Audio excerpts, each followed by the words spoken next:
The envelope trembled in Morgan Freeman's hands, and Steve Harvey noticed it immediately. Not the usual tremble of age or nervousness, but something else, something deliberate. The kind of shake that comes when your body knows before your mind does that everything is about to change. The studio lights felt hotter than usual, the audience quieter, as if they sensed the electrical charge building in the air between these two titans of entertainment. Steve had invited Morgan to read fan letters, a segment they'd done 100 times with 100 different guests. Usually it was heartwarming, sometimes funny, occasionally touching. But the moment Morgan's eyes scanned the first line of this particular letter, his famous velvet voice caught in his throat like a fishhook. He cleared it once, twice, then began to read, and the words that came out didn't match the warmth in his eyes. They were cold, clinical, like he was narrating someone else's life, not confronting his own. The letter started simply enough. A woman named Catherine, writing from a small town in Mississippi that Morgan recognized instantly, though he hadn't heard its name spoken aloud in 47 years. She wrote about a summer in 1976, about a young actor who'd promised to return, about a choice made in a parking lot under a magnolia tree that would echo across decades. Steve watched Morgan's jaw tighten with each sentence, watched the way his fingers pressed harder against the paper, creating small wrinkles that spread like fault lines. Now, before we continue, I need you to do something for me. If this story is hitting different than what you expected, if you're feeling that knot forming in your stomach, wondering what's in that letter, hit that subscribe button below. Drop a comment telling me what city you're watching from, because this story gets deeper than you think, and I want to know where all of you are when the truth finally drops. All right, let's get back to that stage, because Morgan's about to finish reading. And what happens next, nobody saw coming. Catherine's words painted a picture of a man Morgan used to be, before the fame, before the Oscar, before the voice that could sell anything from God to credit cards became his trademark. She wrote about promises made in the desperate hunger of early ambition, about doors closed so other doors could open, about the particular cruelty of being chosen by the universe while others get left in the dust of your departure. The letter didn't accuse. That was the devastating part. It simply remembered. It held up a mirror to a moment when Morgan Freeman was just Morgan, a nobody with everything to prove and nothing to lose except his conscience. Steve tried to interject with humor twice, a defense mechanism he'd perfected over decades of hosting.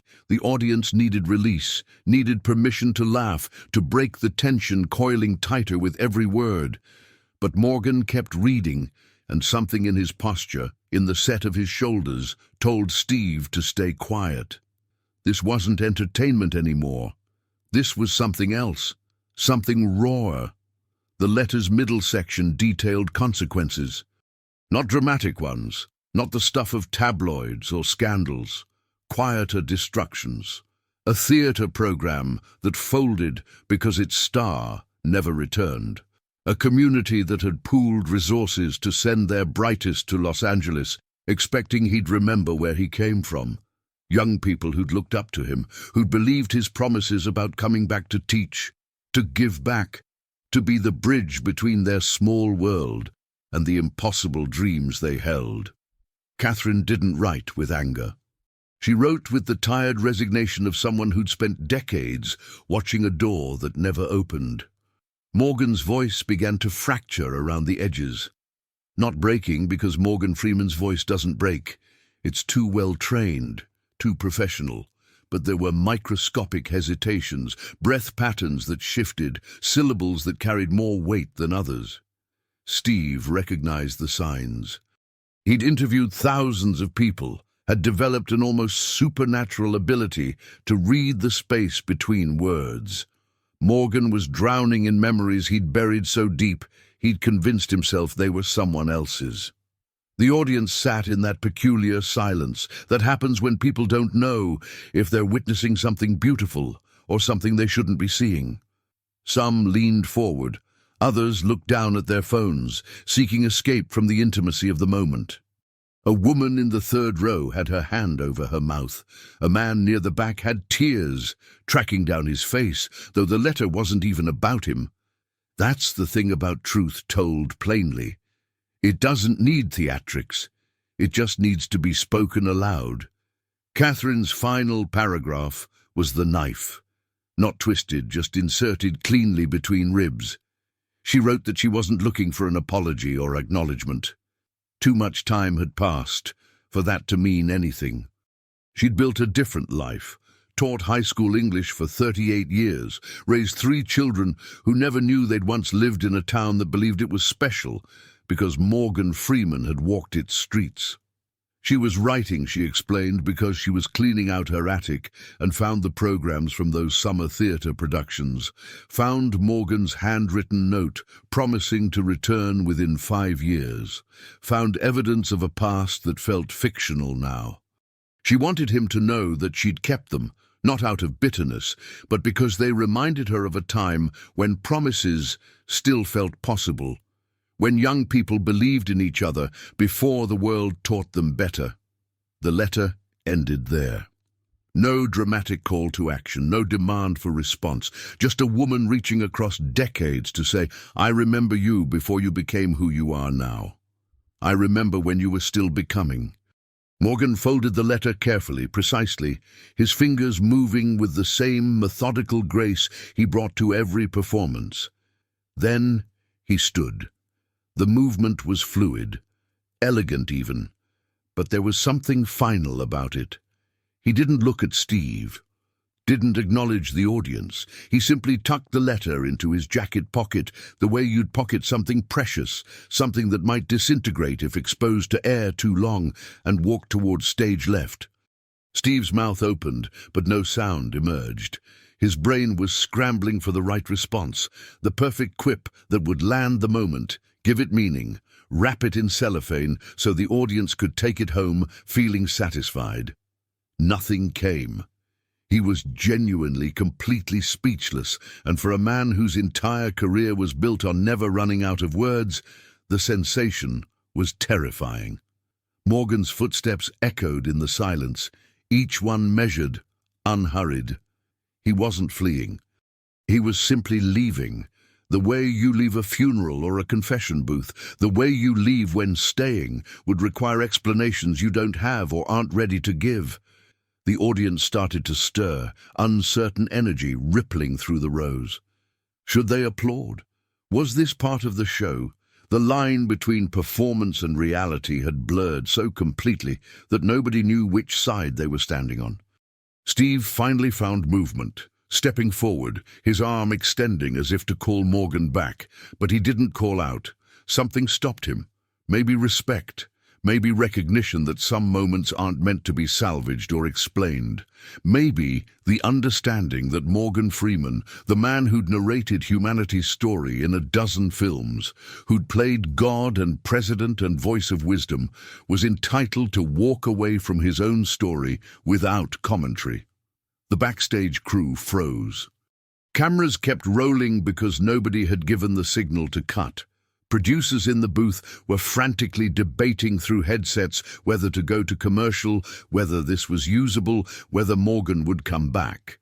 But Morgan pushed through the side curtain and disappeared into the shadows beyond, and the space he left behind felt enormous, like a hole had opened in the fabric of the show itself. Steve turned back to the audience, and for the first time in his career, his face showed every one of his 67 years. The perpetual grin was gone, the calculated charm. He looked like a man who'd just witnessed something he couldn't quite name. Loss? Reckoning? The moment when past and present collide, and there's no joke to cushion the impact. 20 seconds of silence on live television feels like 20 years.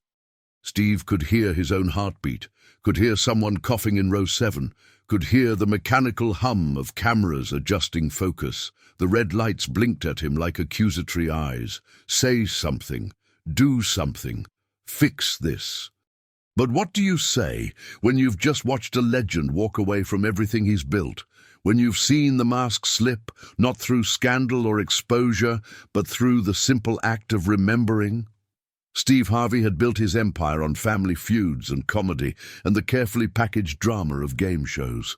He knew how to handle chaos, but this wasn't chaos. This was order, terrible, perfect order, the universe correcting itself in real time. He managed a sentence finally. His voice was rough, unpolished. "We're going to take a break." Not a joke, not a transition, just honesty, delivered like a man reporting a car accident he couldn't prevent. The commercial break felt like a hallucination. Makeup artists appeared with powder and concern. Producers materialized with clipboards and panic. Steve waved them all away and walked to his dressing room, but he didn't sit down. He stood in the middle of the small space, staring at his reflection in the mirror, surrounded by lights that suddenly seemed too bright, too revealing. Morgan didn't come back. Not during the commercial break. Not when they resumed taping. Steve soldiered through the rest of the show with a hollowness in his chest that the audience probably couldn't see, but he felt in every breath. He brought out the next guest, hit his marks, delivered his lines. Professional, automatic. But part of him was still standing on that stage watching Morgan Freeman fold a letter and walk away.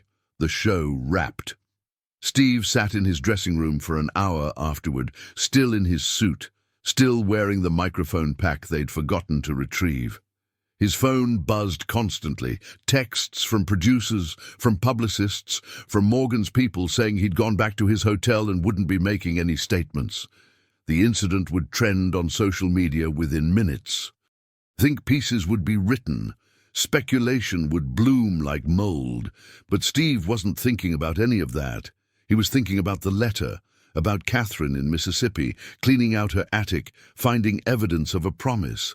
About how many of those letters existed in the world, tucked in drawers and boxes, reminders of the people we were before we became who we are. About the specific weight of being chosen by fate, and the wreckage that choice leaves behind.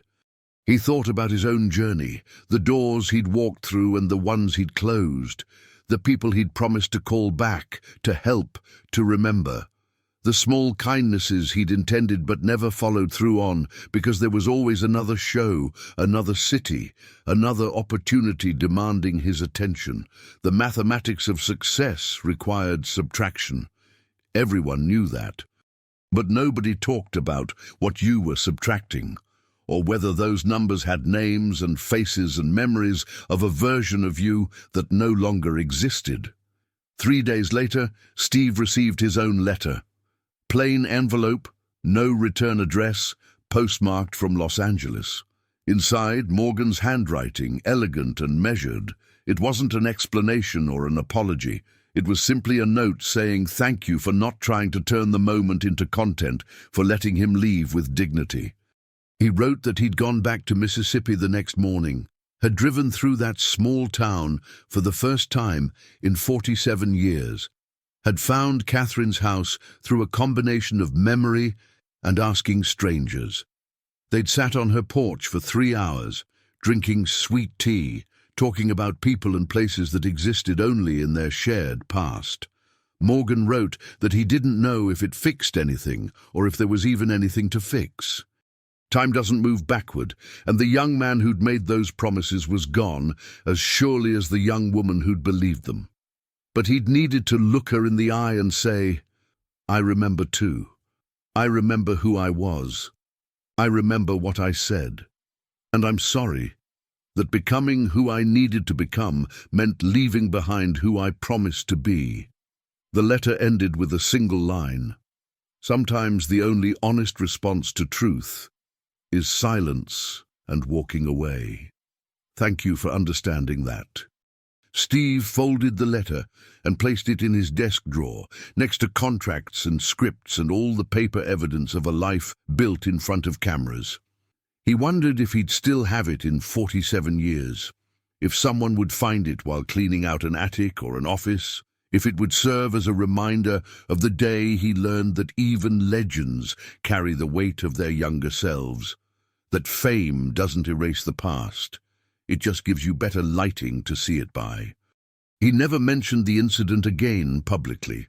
When interviewers asked, he'd smile and say some moments weren't meant to be explained. Morgan returned to work, continued accepting roles, continued being the voice of authority and wisdom. But those who knew him, who worked closely with him, noticed something different, a willingness to pause, to sit in silence, to let moments breathe instead of filling them with performance. Catherine framed one of the old theatre programs and hung it in her living room, not as a shrine to what could have been, but as evidence of what was.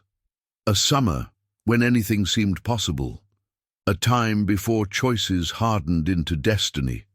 She told Morgan during their porch conversation that she didn't regret writing the letter, even knowing it would explode across his life like a grenade. Some truths, she said, need to be spoken aloud, not for resolution, but for acknowledgement. So the past knows it existed, so the people we used to be aren't completely erased by who we've become. The footage of Morgan walking off stage became one of those cultural moments that people revisit and reinterpret. Some saw cowardice. Others saw profound courage. Most just saw a man confronted with his own history, responding in the only way that felt honest. No performance, no spin. Just the truth of a body moving toward the exit, choosing silence over spectacle, absence over explanation. Steve thinks about that moment sometimes, usually late at night when the house is quiet and the performance of being Steve Harvey can finally rest. He thinks about all the letters that will never be written, all the Catherines in small towns holding memories that don't match the official narrative.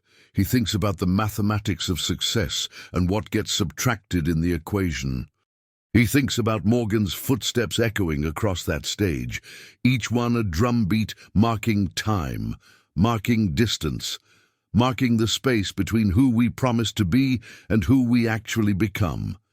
And sometimes in those quiet moments, Steve Harvey pulls out his phone and scrolls through his contacts, looking at names he hasn't called in years, thinking about promises made and forgotten, wondering which letter will be his, wondering who's sitting in an attic somewhere, holding evidence of a younger version of himself, deciding whether to fold it back into a box or slide it into an envelope and send it out into the world, addressed to the person he is now from the person he used to be. The truth doesn't need an audience. It just needs to be acknowledged.